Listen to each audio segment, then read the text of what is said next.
कुछ नज़र नहीं आ रहा है सामने, बहुत ही हार्ड किस्म की बारिश है।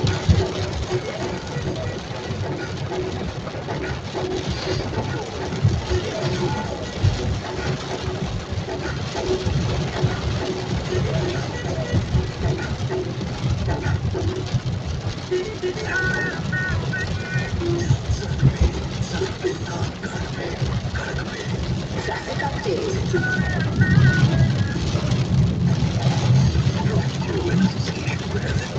Cars 24, UAE's #1 app to buy and sell used cars. Download the app now.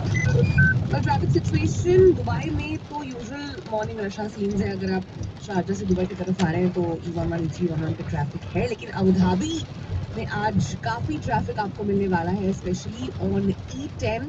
अगर आप अबू धाबी से निकले हैं, पाइनएप्पल बिल्डिंग की तरफ से निकले हैं और स्ट्रेट जा रहे हैं टुवर्ड्स खलीफा पार्क या शेख ज़ायद ब्रिज की तरफ टुवर्ड्स दुबई बेसिकली, तो E10 पे शेख ज़ायद रोड पे एक लंबा स्ट्रेच ऑफ ट्रैफिक आज आपको मिलने वाला है। मक्का ब्रिज पर भी काफ़ी जैम है ट्रैफिक आज E22 पे अगर आप हैं। और